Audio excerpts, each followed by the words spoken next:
مجھے یوں لگا جیسے کوئی مجھے نیند سے جگانے کی کوشش کر رہا ہے اور کوئی میری نیند خراب کرے، یہ مجھ سے ہرگز برداشت نہیں تھا۔ میں تنگ آ گئی تھی۔ تقریباً پچھلے 8-9 ماہ سے میرے ساتھ یہی ہوتا آ رہا تھا۔ تنگ آ کر میں بستر سے اٹھی۔ میں نے دیکھا تو یہ وہی تھا جو ہر بار مجھے اس وقت اٹھاتا۔ جب میں نے دیکھا تو فجر کا وقت تھا۔ میں جان گئی کہ اس نے مجھے کیوں جگایا ہے۔ تنگ آ کر میں فوراً غسل خانے میں گئی، وضو بنایا، نماز پڑھی اور پھر دوبارہ سو گئی۔ میں ہمیشہ کالج کے لیے لیٹ ہو جاتی تھی۔ پہلا لیکچر ہمیشہ گزر جاتا تھا۔ تب کالج پہنچتی ابھی 8 بجے تھے جب وہ پھر سے مجھے اٹھانے لگا اور یہی آواز لگا رہا تھا، اٹھ جاؤ 8 بج گئے ہیں، تمہاری کلاس رہ جائے گی۔ تنگ آ کر میں اٹھ تو گئی، مگر میں نے کہا تمہارا مسئلہ کیا ہے؟ کیوں ہمیشہ میری نیند خراب کرتے ہو؟ آج کے بعد تم مجھے میرے آس پاس بھی نظر نہ آنا۔ میری بات سنتے ہی وہ خاموش ہو گیا۔ جب بھی میں اسے ڈانٹتی وہ یوں ہی چپ ہو جاتا۔ میں اٹھی اور کالج کے لیے تیار ہونے لگی۔ آج فضا نے مجھے پارٹی پر بلایا تھا۔ میں نے اسی لحاظ سے اپنے کپڑے پہنے، سلیو لیس قمیض پہن کر ہلکا دوپٹہ گلے میں ڈال لیا، مگر جوں ہی یہاں وہاں دیکھا تو وہ مجھے کہیں دکھائی نہ دیا۔ یہ سوچ کر میں گھبرا گئی کہ ابھی ایسا نہ ہوا تھا کہ وہ مجھ سے دور ہو جائے۔ میں جوں ہی تیار ہو کر نیچے آئی تو میرے والدین وہیں تھے۔ ماما نے مجھے اتنا تیار دیکھا تو پوچھا، کہاں جا رہی ہو علیشا بیٹا؟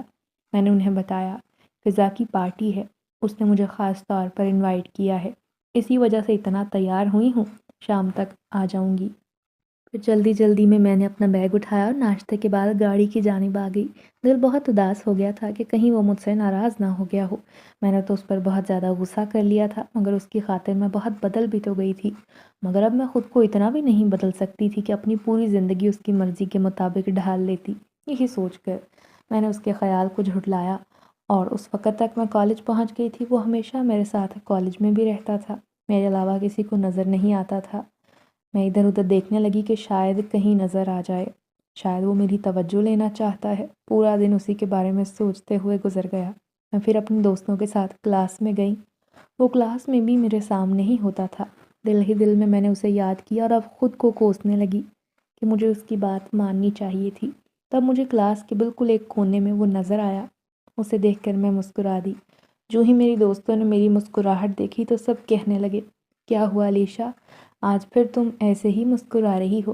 آخر تمہیں نظر کیا آتا ہے جو ہمیں دکھائی نہیں دیتا؟ یہ سن کر میں فوراً سمٹ گئی۔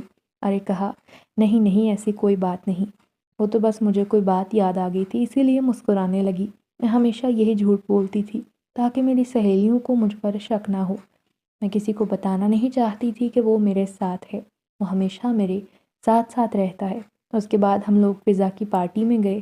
ایک ریسٹورنٹ بک کروا رکھا تھا جس میں ہم سب دوست مل کر پارٹی کر رہے تھے۔ وہاں گانے بج رہے تھے، پورا ماحول بنا ہوا تھا۔ میں جانتی تھی ایسا ماحول دیکھ کر وہ کبھی بھی میرے آس پاس نہیں آئے گا، بلکہ وہ ناراض ہو کر دور جائے گا، سو میں نے بھی اسے تلاش کرنے کی کوئی کوشش نہ کی۔ تبھی میں نے اپنی دوستوں سے کہا کہ مجھے جلدی گھر جانا ہوگا۔ میری دوست کہنے لگی، علیشا کیا ہو گیا ہے؟ پہلے تو تم بالکل ایسی نہ تھی، نہ جانے کچھ عرصے سے تم عجیب و غریب برتاؤ کیوں کر رہی ہو؟ آخر تمہارا مسئلہ کیا ہے؟ تمہارے والدین تو تم پر کوئی پابندی نہیں لگاتے، تو تم پہلے رات گئے تک ہمارے ساتھ رہتی تھی۔ میرے سر میں درد ہے، اصل میں اور کوئی وجہ نہیں، اسی وجہ سے جلدی لوٹ جاؤں گی۔ یہ کہتے ساتھ ہی میں نے ڈرائیور کو فون کیا اور واپس گھر آ گئی۔ گھر آ کر بھی وہ مجھے کہیں نظر نہ آیا، مگر اب میں بہت زیادہ پریشان ہو گئی تھی کہ آخر کب تک اس کا انتظار کرتی رہوں گی، وہ کب میرے پاس آئے گا، اسے بھی تو میرا احساس ہونا چاہیے۔ یہی سوچ کر میں نے جلدی سے اپنے کمرے میں جا کر میوزک لگا دیا، اونچی آواز میں گانے چلا دیے۔ میں اسے شدید تنگ کرنا چاہتی تھی۔ میری ایسی حرکتوں کی وجہ سے وہ ہمیشہ میرے پاس آ کر مجھے دینی درس دیتا کہ ایسا کرنا گناہ ہے۔ میں اسے اپنے پاس بلانا چاہتی تھی اور مجھے یہی طریقہ نظر آیا۔ میں ساتھ ساتھ گنگنا بھی رہی تھی، مگر میری اس حرکت کے باوجود بھی وہ نظر نہ آیا۔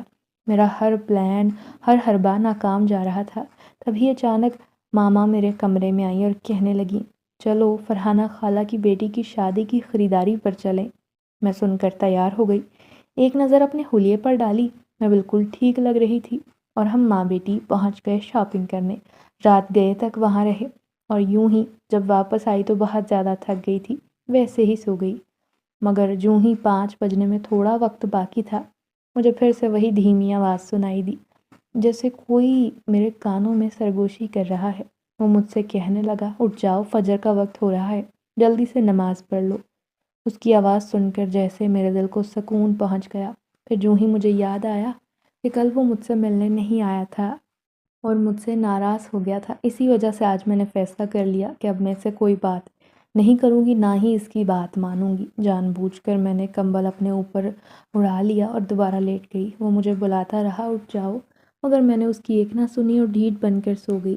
پھر صبح ماما نے آواز لگائی، بیٹا اٹھ جاؤ، دیر ہو رہی ہے، کالج جانا ہے۔ میں جلدی سے اٹھی، تیار ہونے لگی۔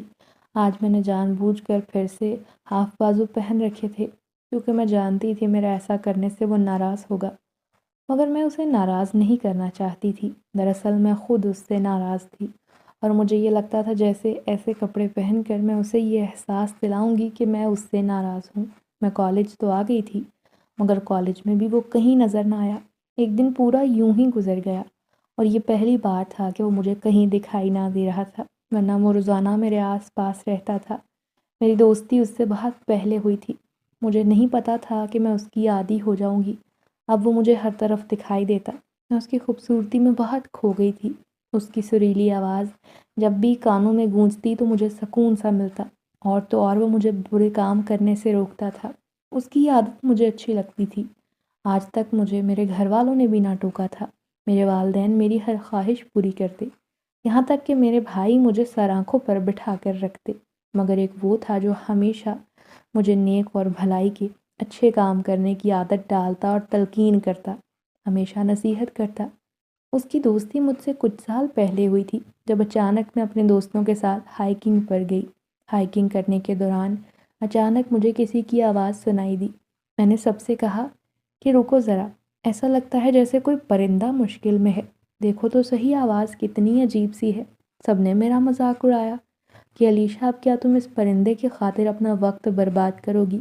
میرے دوست تو آگے چلے گئے، جبکہ میرا دل مٹھی میں آ گیا تھا۔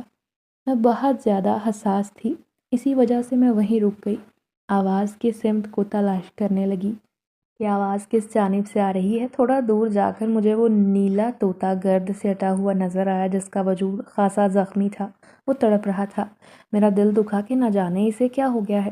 تب میں نے جلدی سے اپنے بیگ سے رومال نکالا، اس کے زخم کو صاف کرنا چاہا، اور پھر جو ہی اس کا زخم صاف ہوا، میں نے اسے احتیاط سے اٹھا کر ایک طرف رکھا تاکہ وہ ٹھیک ہو جائے۔ میں اسے اڑتا ہوا دیکھنا چاہتی تھی، تبھی پیار سے کہا، طوطے کیا تم مجھے اڑ کر دکھاؤ گے؟ میں دیکھنا چاہتی ہوں تم ٹھیک تو ہو گئے ہو نا۔ میں ہمیشہ ایسے ہی پرندوں سے بات کیا کرتی، کیونکہ مجھے لگتا تھا جیسے وہ ہماری باتیں سمجھتے ہیں۔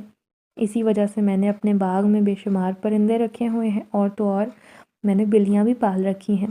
اسی وجہ سے مجھے ان سب سے بات کرنے کی عادت ہے۔ میں نے طوطے سے بھی یہی کہا جب اچانک وہ اڑنے لگا۔ اس کی اس حرکت پر میں خوش ہو گئی، دل مطمئن ہو گیا کہ چلو وہ بالکل ٹھیک ہے، اور پھر فوراً اپنی دوستوں کے ساتھ نکل گئی، جو مجھ سے بہت دور آ گئی تھی۔ مگر میں نہیں جانتی تھی کہ وہ نیلا طوطا اب ہمیشہ میرے آس پاس رہے گا۔ شاید وہ میرا شکریہ ادا کرنا چاہتا تھا، اسی وجہ سے وہ میرے پیچھے پیچھے آنے لگا تھا۔ مجھے یہ لگا تھا کہ میرے دوست بھی اسے دیکھ سکتے ہیں، مگر یہ غلط فہمی تھی۔ میرے دوستوں کو وہ طوطا بالکل نظر نہیں آ رہا تھا۔ جب میں نے ان سے کہا کہ یہ دیکھو وہ نیلا طوطا، میں نے اس کی جان بچائی ہے، تو وہ ہوا میں دیکھنے لگے اور پھر ایک دوسرے کو تالی مار کر مذاق اڑانے لگے کہ لگتا ہے علیشہ کا ذہنی توازن بگڑ گیا ہے جب ہی وہ ایسی باتیں کر رہی ہے۔ پھر جو ہی میں گھر واپس آئی، وہ طوطا مجھے اپنے گارڈن میں نظر آیا، جو باقی پرندوں کے ساتھ تھا۔ وہ ہمیشہ میرے ساتھ اندر آتا، میرے کمرے میں بھی آ جاتا تھا، میرے آس پاس رہنے لگا۔ پہلے تو میں اس سے بہت زیادہ تنگ آ گئی تھی، یہاں تک کہ میں نے ماما اور بابا سے کہہ دیا تھا کہ یہ دیکھیں تو صحیح، یہ طوطا میرے پیچھے پیچھے رہتا ہے، نہ جانے کیوں یہ میرا پیچھا نہیں چھوڑتا۔ جب ماما نے پرندوں میں سے دیکھا تو انہیں کہیں بھی وہ طوطا دکھائی نہ دیا۔ ماما نے کہا کہ یہاں تو کوئی نیلا طوطا نہیں بیٹا۔ میں جان گئی کہ یقیناً کچھ تو ہے جو مختلف ہے، یہ طوطا صرف مجھے دکھائی دے رہا ہے۔ اسی دن اگلی صبح فجر کے وقت مجھے اس کی آواز سنائی دی۔ وہ ایک سرگوشی سی تھی، اس کی آواز میں عجیب سحر تھا۔ میں نہ چاہتے ہوئے بھی اٹھ گئی۔ وہ مجھے اٹھانے لگا اور کہتا، فجر کا وقت ہو گیا ہے، فجر کا وقت ہو گیا ہے، اٹھ جاؤ۔ جب میں نے اس سے کہا کہ میں نے کبھی نماز نہیں پڑھی تو وہ بولا، تم کتنے فخر سے یہ بات کر رہی ہو کہ تم نماز نہیں پڑھتی، یہ تو شرم کی بات ہے۔ میں تمہیں نماز کے لیے اٹھا رہا ہوں فوراً وضو کرو، نماز پڑھو اس سے پہلے کہ وقت نکل جائے۔ یہ سن کر میں حیران رہ گئی کہ آخر وہ اتنے روب سے یہ بات کیسے کہہ سکتا ہے، اور تو اور میں نے کبھی کسی طوطے کو اس طرح باتیں کرتے ہوئے نہیں دیکھا تھا۔ ہاں میں مانتی تھی کہ معمولی طوطے انسانوں سے باتیں کرتے ہیں، مگر یہ کچھ عجیب سا تھا۔ یوں آہستہ آہستہ طوطا مجھے ہمیشہ ہر نماز کے لیے اٹھاتا۔ جمعے کا دن تھا تو وہ مجھے کہنے لگا کہ جمعے کا دن ہے، جلدی سے قرآن پاک کی تلاوت کر لو اس سے پہلے کہ وقت نکل جائے۔ اس کی باتوں سے، نصیحتوں سے میں اکتا گئی تھی۔ تب ایک دن جو ہی فجر کی نماز کے لیے وہ اٹھانے لگا تو میں تڑپ کر اٹھ گئی اور چلا کر کہا، تم کیوں میری زندگی تباہ کرنے پر تلے ہوئے ہو؟ کیوں مجھے سانس نہیں لینے دیتے؟ آخر تم ہو کون؟ میرے سامنے کیوں نہیں آتے؟ غصے میں میرے منہ میں جو آیا میں نے کہہ دیا، کیونکہ میں بہت گھبرائی ہوئی تھی۔ اس کی وہ سریلی مردانہ آواز تو مجھے جھنجھوڑ کر رکھ دیتی تھی۔ اس بار میں نے فیصلہ کر لیا کہ اس سے سچ جان کر رہوں گی۔ میں نے غصے میں پورے کمرے میں اونچی اونچی آواز میں بولنا شروع کر دیا۔ مجھے وہ کہیں نظر نہیں آ رہا تھا۔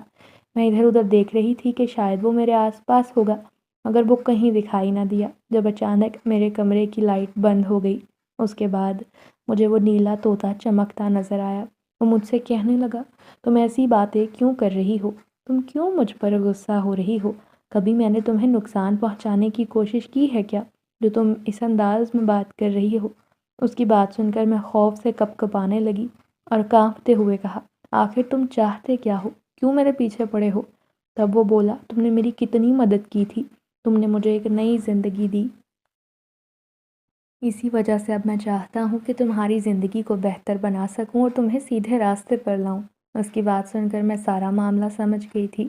تب میں نے اس سے کہا، اچھا تو اب میں تمہاری خاطر اپنی زندگی بدل دوں، اپنا یہ لائف سٹائل چینج کر لوں تاکہ تمہارے دل کو سکون پہنچے؟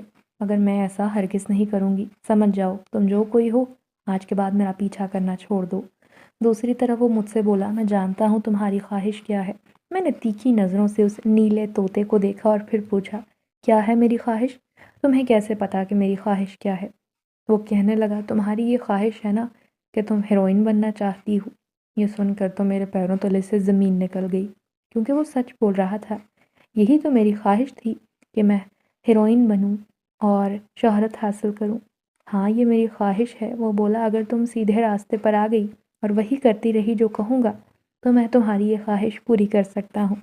میں نے کھلکھلا کر کہا، تمہیں ضرورت نہیں میری خواہش پوری کرنے کی۔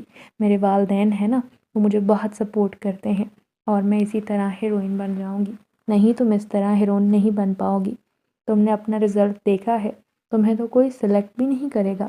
اس کی بات سن کر میں نے فخر سے کہا، کیوں نہیں؟ آج کل سارے کام سفارش پر ہوتے ہیں۔ میرے والدین مجھے ہیروئن بنائیں گے، لازمی بنائیں گے۔ میری بات سن کر اس نے بہت روب سے کہا کہ تمہارے والدین تمہیں صرف اس ملک کی ہیروئن بنا سکتے ہیں، اگر میں چاہوں تو تمہیں لندن کی ہیروئن بنا سکتا ہوں۔ میں نے جو ہی اس کی بات سنی تو فوراً کہا لگانے لگی اور کہنے لگی، یہ سب تم اس وجہ سے کہہ رہے ہو نا کہ میں تمہاری بات مانا کروں، مگر میں اتنی بیوقوف نہیں ہوں جو تمہاری باتوں میں آ جاؤں، سمجھے تم؟ میں نے جلدی سے اسے غصے سے کہا تھا۔ میری بات سن کر وہ بولا، ٹھیک ہے، اب تک تم جان نہیں سکی کہ میں کون ہوں، تو چلو میں بتا دیتا ہوں۔ میں وہ نہیں جو تم سمجھتی ہو، بلکہ میں ایک جن زادہ ہوں۔ میں جنات کی دنیا سے آیا ہوں۔ اس وقت میں طوطے کے روپ میں اس جنگل کی سیر کر رہا تھا جب ایک شکاری نے مجھے زخمی کر دیا اور میں زخمی حالت میں تڑپ رہا تھا۔ میں نے یہی سوچا تھا کہ جو بھی میری مدد کرے گا میں بھی بدلے میں اس کی مدد کروں گا، اور پھر تم نے میری مدد کی۔ میں نے جو ہی تمہیں دیکھا مجھے اندازہ ہو گیا تھا کہ تم لڑکی دین سے بہت دور ہو، اپنے مقصد کو تم سمجھ نہیں رہی۔ اسی وجہ سے میں نے اسی وقت یہ وعدہ کیا کہ پہلے میں تمہیں راہ راست پر لاؤں گا، اس کے بعد تمہاری ہر خواہش پوری کروں گا۔ اس کی یہ بات سن کر میں سہم گئی۔ مجھے تو یقین ہی نہ آیا کہ وہ کوئی معمولی طوطا نہیں۔ میں نے تو آج تک یا آج سے پہلے کبھی کسی پرندے کے روپ میں کسی جنات کو نہیں دیکھا تھا۔ میں کیسے مان لوں؟ تم پہلے ذرا اپنے اصلی روپ میں آ کر دکھاؤ، پھر میں تمہیں مانوں گی کہ تم کیا ہو۔ میری بات سن کر وہ خوشگوار آواز میں بولا، اگر میں تمہارے سامنے اصلی شکل میں آ گیا نا تو تم مجھے دیکھ کر بے ہوش ہو جاؤ گی، کیونکہ ہم بہت خوفناک شکل ہیں۔ کوئی بھی اگر ہمیں اصلی روپ میں دیکھے تو وہ ڈر جاتا ہے، اور میں تمہیں ہرگز خوف زدہ نہیں کرنا چاہتا۔ یوں اس دن سے میں جان گئی تھی کہ دراصل یہ ایک جنزادہ ہے جو میرے پیچھے پڑا ہوا ہے۔ میں جب بھی جہاں بھی جاتی وہ ہمیشہ یہی تلقین کرتا کہ برا لباس پہن کر جاؤ، یہ تم نے کیسے کپڑے پہن رکھے ہیں، مگر میں اس کی ایک بھی نہ سنتی تھی کیونکہ مجھے اب تک اس کی بات پر یقین نہیں تھا۔ جب اچانک ایک دن مجھے پتہ چلا کہ فضا اپنے والدین کے ساتھ لندن چلی گئی ہے اور تو اور وہاں جا کر ماڈلنگ کرے گی، تو میرے دل میں بھی خواہش پیدا ہوئی کہ میں بھی باہر جاؤں۔ میں نے اپنے والدین سے کہا مجھے بھی لندن جانا ہے، مگر میرے والدین نے کہا تم ہماری اکلوتی بیٹی ہو، ہم تمہیں خود سے دور کبھی نہیں کر سکتے۔ میں یہ سن کر بہت زیادہ روئی اور میں جان گئی تھی کہ میری یہ خواہش پوری نہیں ہو سکتی۔ اب مجھے جو کچھ بھی کرنا ہے اپنے ملک میں رہ کر کرنا ہے۔ میں یہی سوچ رہی تھی جب اچانک وہی سریلی آواز میرے کانوں میں گونجی، کیا ہوا، تمہاری خواہش پوری نہیں ہو رہی نا، اسی لیے تم غمزدہ ہو۔ میں تو فوراً تیورا کر رہ گئی، ہاں جب تمہیں پتہ چل چکا ہے تو کیوں پوچھ کر مذاق اڑا رہے ہو؟ میں نے گویا اداسی سے کہا تھا۔ میری بات سن کر وہ بولا، ابھی بھی میں تمہاری مدد کر سکتا ہوں، تمہیں لندن کی اچھی ہیروئن بنوا سکتا ہوں، مگر اس کے لیے پہلے تمہیں اپنے آپ کو بدلنا ہوگا، جیسا میں کہوں گا تمہیں وہی کرنا ہوگا۔ اس کی یہ بات سن کر میں گہری سوچ میں پڑ گئی۔ پھر میں نے اس سے کہہ دیا، ٹھیک ہے مگر وعدہ کرو تم مجھے ہیروئن بنوا دو گے؟ کہنے لگا، ہاں کیوں نہیں، میں تمہارا یہ خواب، یہ خواہش ضرور پوری کروں گا، مگر فی الحال تو اذان مغرب ہو رہی ہے، تم اٹھو نماز پڑھو۔ میں نے وضو کیا، نماز ادا کی۔ بچپن میں میری ماما نے نماز پڑھنی سکھائی تھی، مگر آہستہ آہستہ جو ہی بابا کے حالات ٹھیک ہوتے گئے ہم لوگ دین سے اتنی دور ہو گئے اور اس طرح کبھی بھی نماز کے قریب نہیں گئی۔ میں دل ہی دل میں شرمندہ ہونے لگی کہ یہ بھی کوئی زندگی ہوئی، ہم اسی کو بھلا رہے ہیں جس نے ہمیں پیدا کیا ہے۔ پھر میں نے ایک دن خود سے فیصلہ کیا کہ اب میں اس کے کہنے کے بغیر خود سے نماز پڑھوں گی، مگر میں ہمیشہ دیر سویر کر دیتی تھی اور وہی مجھے یاد کرواتا کہ نماز کا وقت ہو گیا ہے۔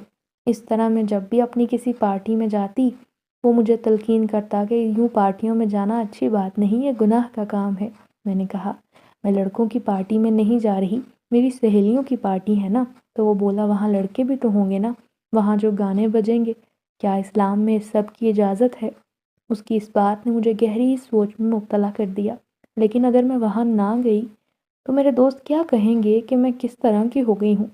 اسی وجہ سے مجبوراً مجھے پارٹی پر جانا پڑا، مگر اس کے بعد وہ مجھ سے ناراض ہو گیا تھا اور میں اسے ناراض بھی نہیں دیکھ سکتی تھی کیونکہ میری اس سے بہت زیادہ دوستی ہو گئی تھی۔ اس دن جو ہی کالج کی تقریب کے لیے میں تیار ہونے لگی میں نے فوراً اپنے بال کھلے چھوڑ دیے۔ اس نے آ کر مجھ سے کہا، اگر تم اپنا سر ڈھانپ لو گی تو یقین کرو بے حد خوبصورت لگو گی۔ میں نے کہا تم یہ چاہتے ہو نا کہ ہر کوئی دنیا میں میرا مذاق اڑائے؟ میں تنگ آ گئی تھی۔ تب اچانک مجھے یاد آیا کہ اس نے مجھ سے وعدہ کر رکھا ہے کہ اگر میں اس کی ہر بات مانوں گی تبھی وہ مجھے لندن کی ہیروئن بنائے گا۔ میں نے فوراً چھوٹے دوپٹے سے اپنا سر ڈھانپ لیا۔ جب نیچے آئی تو ماما مجھے دیکھتے ہی حیران رہ گئی، علیشا یہ تم ہو؟ آخر تم نے اپنا حلیہ کیا بنا رکھا ہے؟ تمہاری سہیلیاں تمہارا مذاق اڑائیں گی۔ میں نے ماما کو زیادہ کچھ نہ کہا بلکہ یہ کہہ کر ٹال دیا کہ یہ فیشن ہے، یوں کالج آ گئی۔ اب تو میں گھر میں بھی اپنا لباس کا خیال رکھنے لگی تھی اور تو اور عشاء کی نماز جو اکثر مجھ سے رہ جاتی تھی میں تھکاوٹ کے مارے نہ پڑھتی تھی، اس کے کہنے پر میں باقاعدگی سے پڑھنے لگی۔ یوں میری نماز کی پابندی ہو گئی۔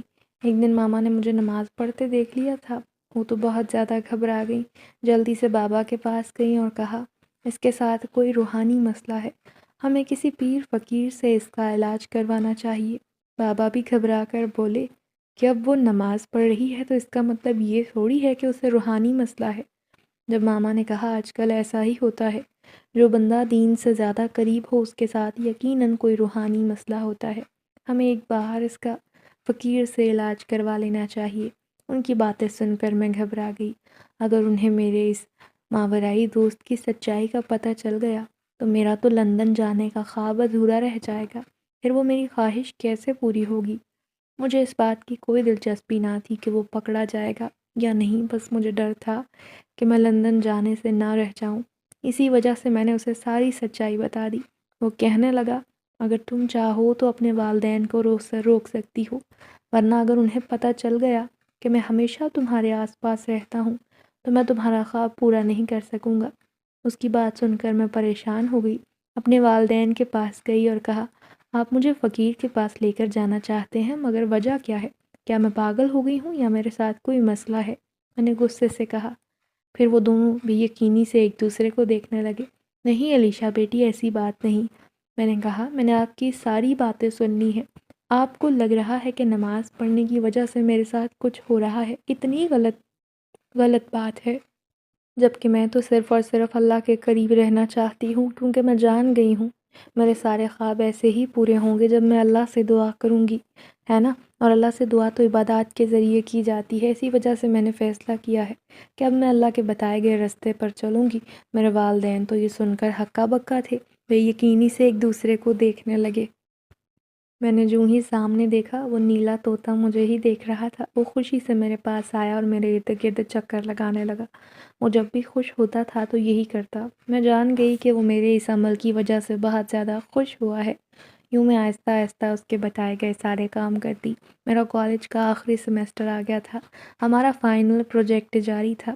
ٹیچر نے ہمارے گروپس بنا دیے تھے۔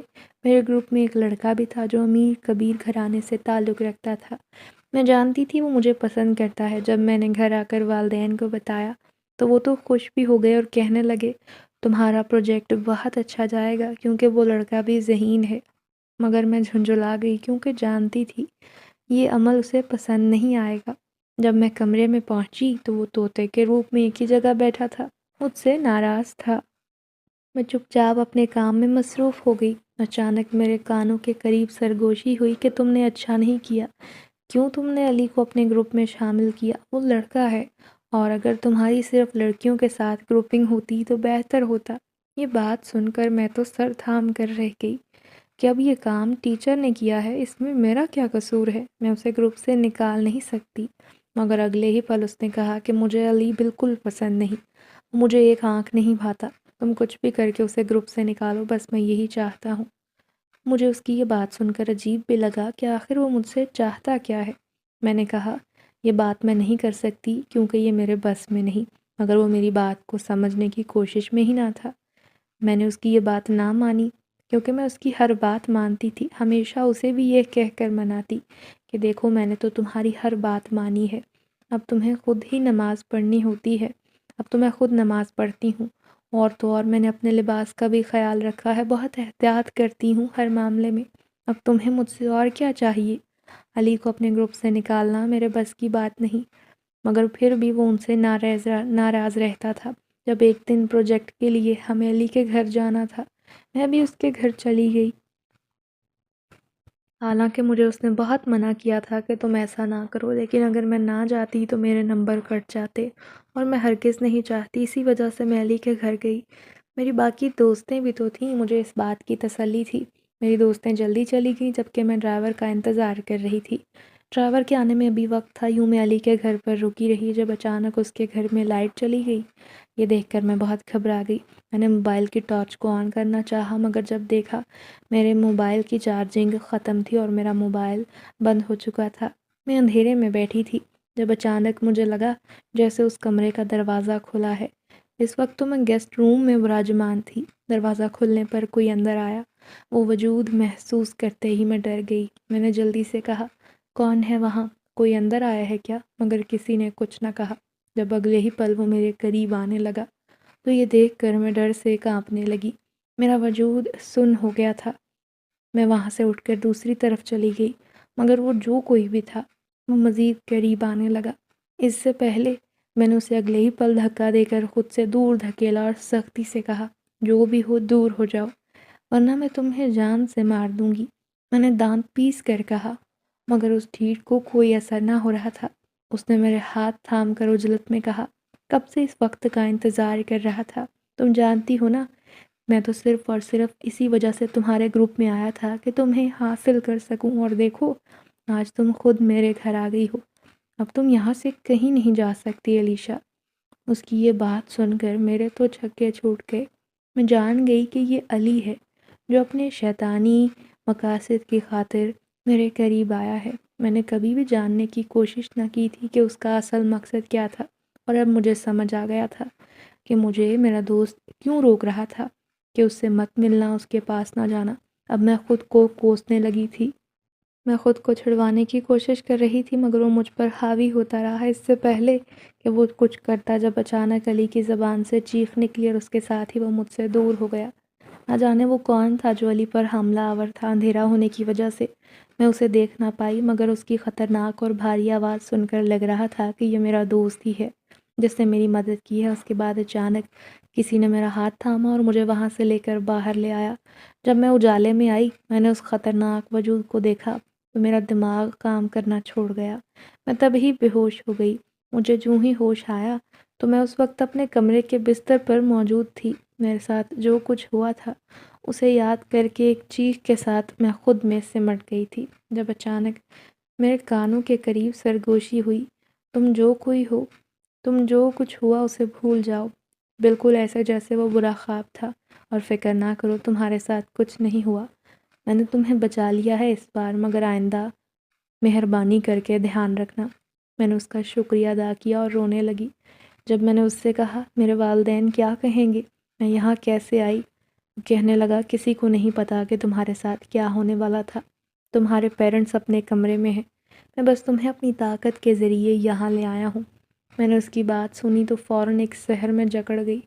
مجھے سمجھ نہیں آ رہا تھا آخر ہوا کیا ہے۔ اس کے بعد میں نے یونیورسٹی جانا چھوڑ دیا۔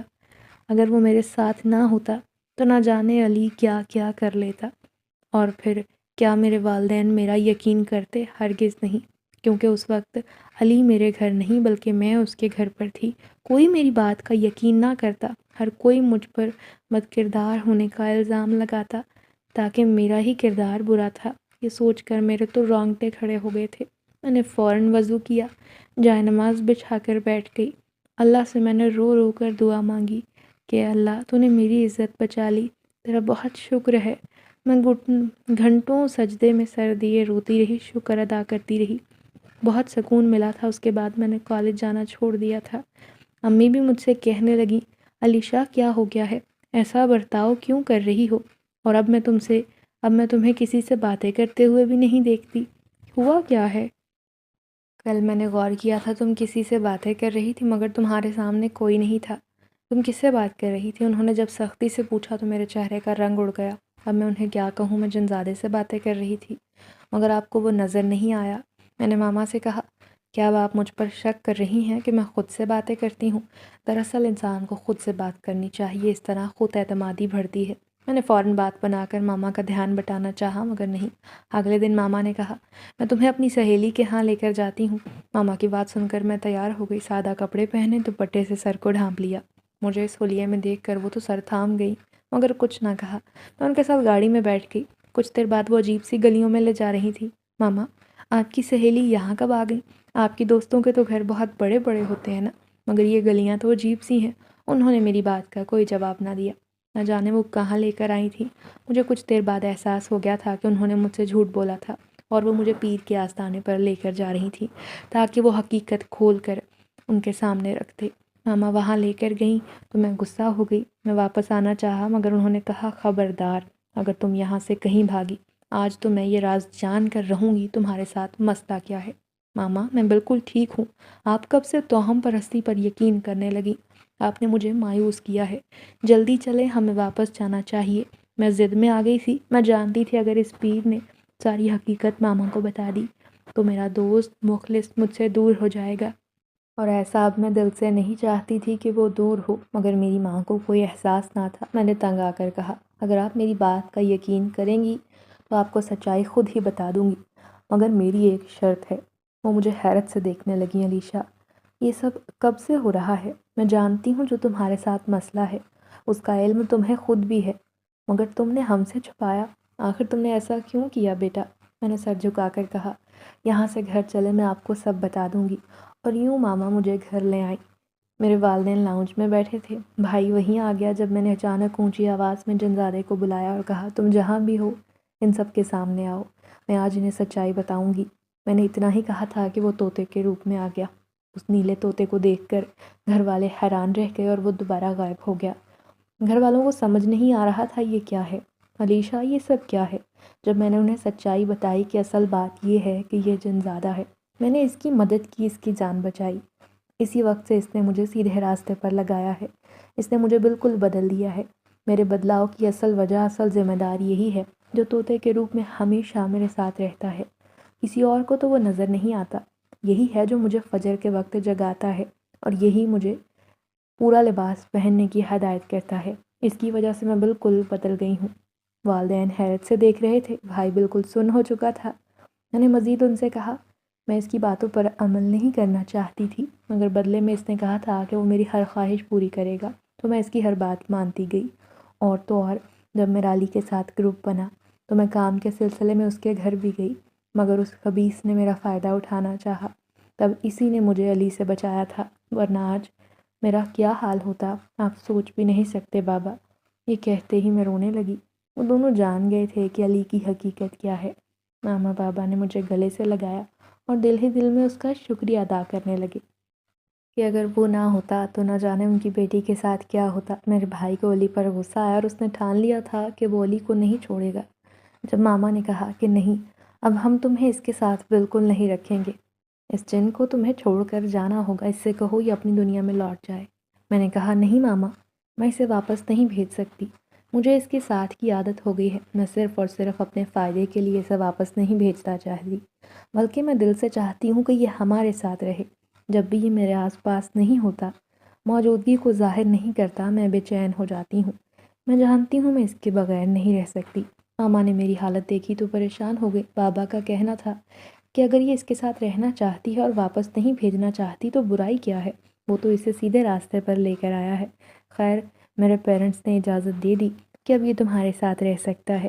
جب میں کمرے میں آئی تو وہ طوطا اسی جگہ بیٹھا تھا جہاں وہ اداسی میں بیٹھتا تھا۔ تم کیوں اداس ہو؟ تمہیں تو خوش ہونا چاہیے کہ گھر والوں کو میں نے تمہاری سچائی بتا دی ہے اور انہوں نے تمہیں ساتھ رہنے کی اجازت بھی دے دی ہے۔ وہ بولا، مگر اب میں تمہارے ساتھ نہیں رہ سکتا۔ کبھی نہ کبھی تمہارے گھر والے مجھے واپس جانے کا کہیں گے۔ پوری زندگی تو میں یہاں نہیں رہ سکتا نا۔ ہاں تم مجھے اچھی لگی، میں چاہتا تھا کہ جو مجھے اچھا لگے میں اسے راہ راست پر لے آؤں، اسی وجہ سے میں تمہیں سیدھے راستے پر لایا ہوں۔ مگر اب وقت آ گیا ہے میں تمہاری ہر خواہش پوری کروں، مگر اس سے پہلے مجھے واپس جانا ہوگا اور تمہیں میرے کہے بغیر کوئی برا کام نہیں کرنا۔ اگر 1 ماہ تک تم نے ایسا کیا تو میں واپس آ کر تمہاری ہر خواہش پوری کروں گا۔ میں نے اس کی بات مان لی۔ وہ واپس چلا گیا۔ 1 ماہ تک وہ نہیں آنے والا تھا، جبکہ مجھے خود کو معمول کے مطابق رکھنا تھا۔ میں نے اپنا معمول بنا لیا۔ میں یہی کوشش کرتی کہ ہر نماز کی پابندی کروں، اپنے لباس چال ڈھال کو بدل لیا تھا۔ جب بھی کوئی جاننے والا مجھے نئے حلیے میں دیکھتا تو وہ یہی کہتا، علیشہ یہ تم ہی ہو نا؟ یہ آخر تم نے اپنی حالت کیا بنا لی ہے؟ اور ان کی بات سن کر میں انہیں 2 ٹوک جواب دیتی تھی کہ پہلے میں غفلت میں تھی، اب میں جان گئی ہوں۔ مجھے دین کی سمجھ پہلے نہیں تھی، مگر اب اس رب نے مجھے ہدایت دی ہے اور یوں آہستہ آہستہ میری سہیلیاں مجھ سے دور ہونے لگیں۔ میں جان گئی تھی کہ وہ دل سے میرے ساتھ مخلص نہیں تھیں، وہ تو میرے طرز زندگی کی وجہ سے میرے ساتھ تھیں، مگر میرے والدین تھے جنہوں نے مجھے سپورٹ کیا۔ آہستہ آہستہ امی بھی نماز کی عادت ڈال چکی تھیں۔ میں نے ہمیشہ ہفتے میں 1 بار گھر میں درس رکھا جہاں خواتین کو دین کی باتیں سکھاتی، اور جب وہ دوبارہ میرے سامنے طوطے کے روپ میں آیا، علیشہ وقت آ گیا ہے میں تمہاری ساری خواہشات پوری کرو۔ یہ دیکھو، یہ تمہارے کاغذات ہیں جو میں اپنی دنیا سے بنوا کر لایا ہوں، اور یہ میری طرف سے تمہارے لیے تحفہ ہے۔ اس کی بات سن کر میں مسکرائی۔ تحفہ تو قبول کرنا چاہتی تھی، مگر میں نے کہا، میں لندن جاؤں گی مگر ہیروئن نہیں بننا چاہتی۔ کیوں؟ ایسا کیوں؟ تمہاری تو خواہش تھی نا۔ میں نے کہا، کیا تم چاہتے ہو میں دوبارہ سے وہی علیشہ بن جاؤں جسے لوگ صرف اس کے حلیے کی وجہ سے پسند کرتے تھے؟ مگر اب جب میں نیک ہو گئی ہوں، اللہ تعالیٰ مجھے سیدھے راستے پر لے آیا ہے، تو میں ایسا کام کیوں کروں گی؟ میں دوبارہ کیوں غفلت میں جاؤں؟ سو میں نے فیصلہ کیا ہے، میں اپنی وہ خواہش ترک کر دوں گی، بلکہ ایک عالمہ بنوں گی اور لندن ضرور جاؤں گی، مگر دین کی دعوت عام کرنے کے لیے، اور میں چاہتی ہوں تم میری مدد کرو۔ وہ خوش ہو کر بولا، یہ تو تم نے اچھا فیصلہ کیا ہے، میں ضرور تمہاری مدد کروں گا اور وہاں آؤں گا۔ یوں میں نے اپنے والدین کو اپنے فیصلے کے بارے میں بتایا اور ان کی دعاؤں کے آسرے میں لندن چلی گئی۔ ایک عالمہ کی حیثیت سے میں گئی تھی، لوگوں کو دعوت دین دینے لگی۔ اس کام میں مجھے بہت لطف آیا۔ آج جب بھی سوچتی ہوں کہ ایک جنات نے کیسے میری زندگی بدل ڈالی تو حیران ہو جاتی ہوں۔ در حقیقت تو یہ اللہ کا کرم تھا جنہوں نے اسے وسیلہ بنایا تاکہ وہ مجھے سیدھی راہ پر ڈال دے اور برائیوں سے میرا پیچھا چھوٹ جائے۔